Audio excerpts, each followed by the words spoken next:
So this would be my second shift in this heading. I'd be coming in after my cross shift would be working the heading all night, so I left him a muck pile. Come in, start the bolter up, and look over the heading. See they got a couple screen up on the back. You know, the first round coming in after the sidewinder is hard bolting. There's a fair bit of blind bolting on the inside.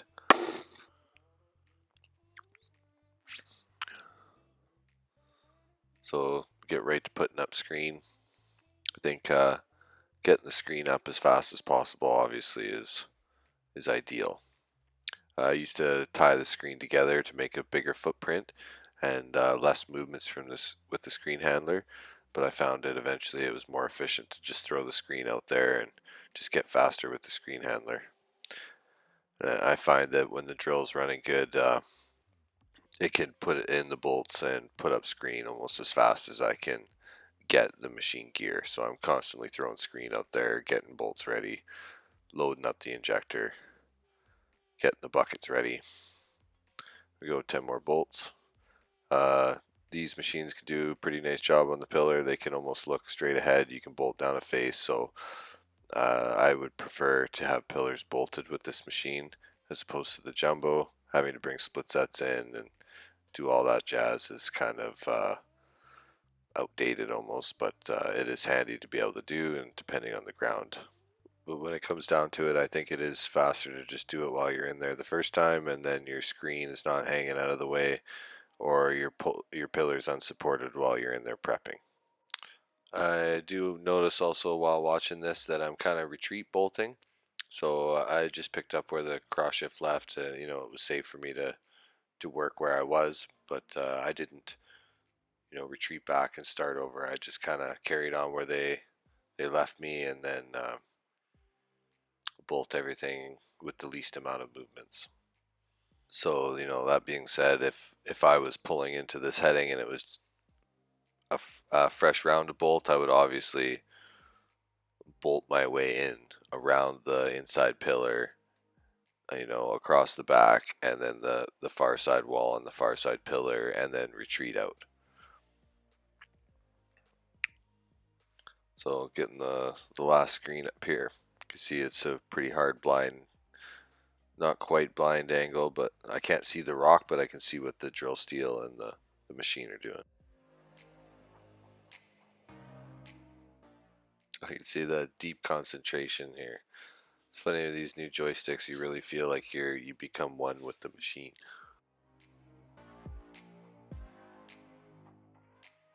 So once I get my screen all hung and my drill drilling, it's a good opportunity for me to get some other little things done.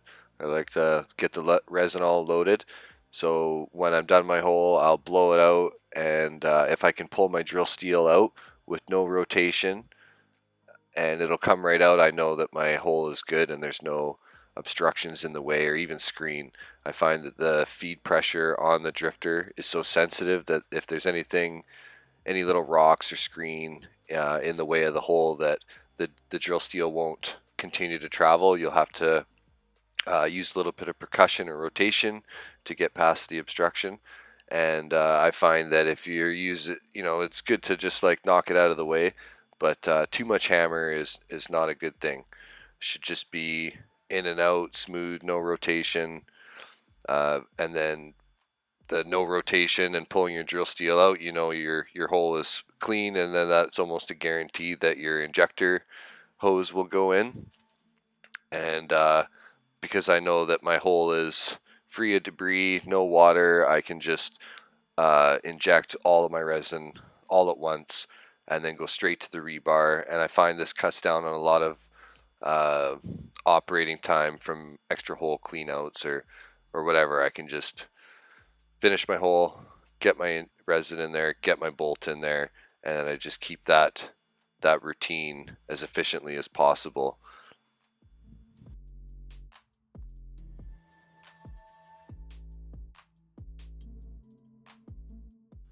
But now you also notice that when I go to put my resin cartridges in, I put a glove on every time I put them in, and I take my glove off when I'm operating. Try and keep these controls nice. They're I don't want to say delicate controls, but they're fine controls. There's a lot of functions, and I find that hands is easier.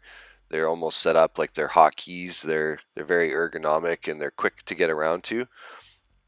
But I'm not a big fan of the resin. It stinks. It's a carcinogenic. I don't like packing it on the machine. You see all the boxes I have there. I'd really like to see these machines switch to like have them. They are set up for Swellex, but I would really like to use Swellex or a different type of tensioning or friction bolt. I don't like resin. It gets in the muck pile. It stinks and it's gross. So just packing up the machine here for to get ready for the face prep. All this would have been done way faster if I had a partner. Water would have been off, injector hose wrapped up, all my garbage cleaned up, power off. To not even have to get out of the machine, it saves a lot of time over the day, and it can really make or break a cycle. Going back and watching these videos, I can't believe this cable hanging down. I should have fixed this vent tube or just not worked in this area until my supervisor provided me with a scissor deck to fix that vent. But as I'm sure you can tell, manpower is a little bit limited, and the service decks at this time were also very limited. So it was a very work with what we had scenario, and it's hard to just stop everything because of something like that. And as a lead miner, it's hard for me to sometimes just stop because of some of these deficiencies. A lot of times I'm brought in when, there's a certain time limit to be met or, a certain urgent quota.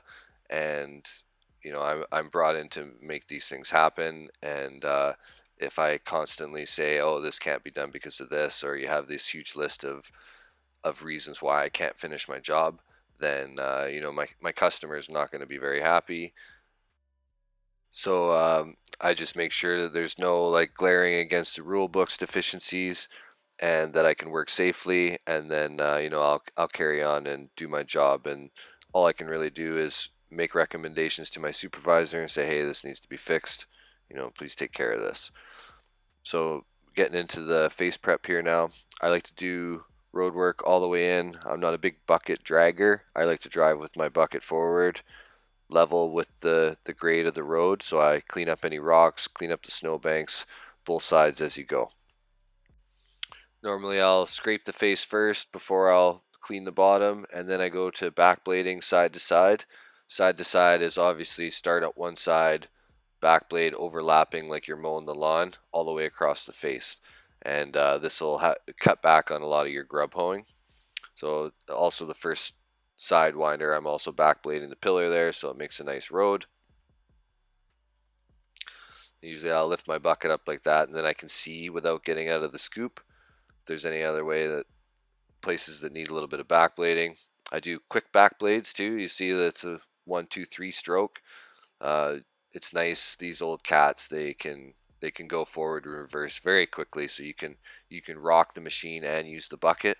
So it almost simulates a little bit of grub hoeing. You don't have to do big long back blades and lose a lot of the muck from the weight of the pile building up. You just do quick shots like that, and it makes for nice work. And you almost never have to grub hoe, so long as your drilling has come out nice. There. So retreat, leaving a nice road. So I'm backblading, cleaning up the intersection, getting out, check, make sure it's all good. I like to check my time so I know how long every task takes. And then after doing the tasks many times, you start to get an idea in your head, where am I in the cycle, and whether you're behind or ahead without having to look at your watch, and how much you can actually get done. And I think this helps a lot for later years when you're supervising. You kind of have an idea of how long it'll take everybody to do their job. Okay, getting the McGrath laser in. I really like these lasers. Just stick them in the wall, and then you're good to go. No string, no sag. They're pretty accurate so long as the ground isn't moving. If the ground is shifting, your wall point will actually shift, and you'll be following a laser that's moving. It turns out weird.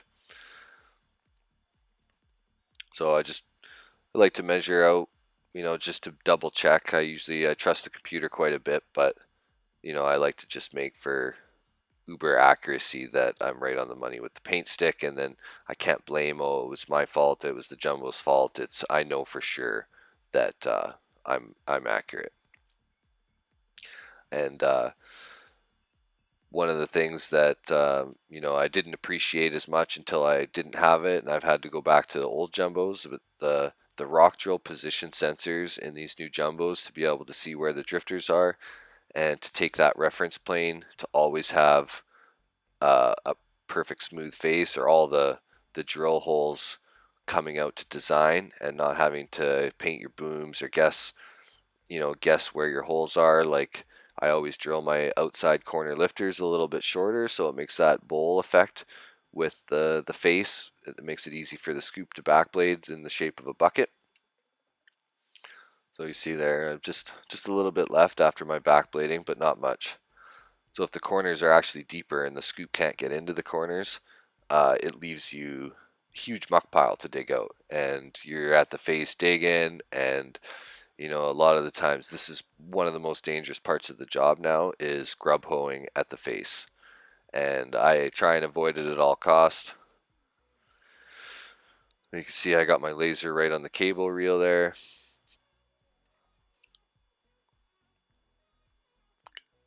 Navigate in. A lot of times I'll just drop a paint can now if I can't get the laser right on my boom. See, I'm putting in the measurements here. I've got a print where I can load my dimensions, what side and where my cut is, and my nav values. A lot of times, if the laser's right on the center line, it'll be 0 0, but if it's like off to the right 1.2 meters, it'll say center line is 1.2 meters from the laser, and then I can dial that into the computer. So you see I'm time tracking there. If I can dial in how long it takes me to do each task, I know how much I can fit in one day. I like to drill my lifters first. I know some places are against this, some people question it, but uh, you know, lately I actually have been drilling the top three down, working my way down, because I find if I'm on an incline, all the water and cuttings, they just wash away anyways. But typically I'll do my lifters first, possibly my knee holes too, even on a decline sometimes. Just a lot of the ground is so brittle, especially the high zinc areas. It'll just all crumble down. Even if the face is split setted, and it'll just bury your lifters, and then I have to gear out the machine, bring the scoop back in, and clean the bottom holes, or possibly drill through a muck pile, get out there and grub hoe out my lower holes. Like, none of the scenarios are good. So I just get my bottom drilled off, and then I go top down. So begin reaming as soon as possible. This isn't necessarily a necessity, but the main point is always keep your booms drilling, and don't have them run into each other where one is in the way of the other. Just always keep them going, and I like to finish reamings. So when my one reaming boom is done, the other one has done my production holes, and they're good. And I take my reamer off, take the bits off, and then if there's a mechanic servicing it, while I'm loading, or while it's mucking the next day, he can take the steel off, move the drifters around, change the striker bars, whatever he needs to do. So a lot of times your heading jumbo, or the one that's in service, is not necessarily going to the shop or somewhere that can be plugged in and fully rolled out. The mechanic will just fire it up on diesel somewhere, wherever it's parked. Okay, we're back into loading here. Looks like we got most of it already all done. I see I've got my top tied in. Usually if it's higher up, I like to clip all my breast holes to my back holes, and then I hang them out so it's like curtains to the side. And then, believe it or not, this is not messy. So I know it looks crazy, but there is a method to the madness, and I actually quite like these handy debts.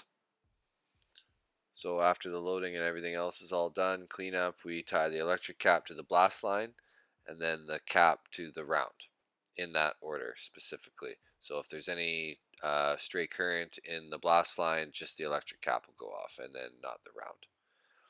So we'll park the jumbo, do up our paperwork, go home for the day, and come back and see what how the round went.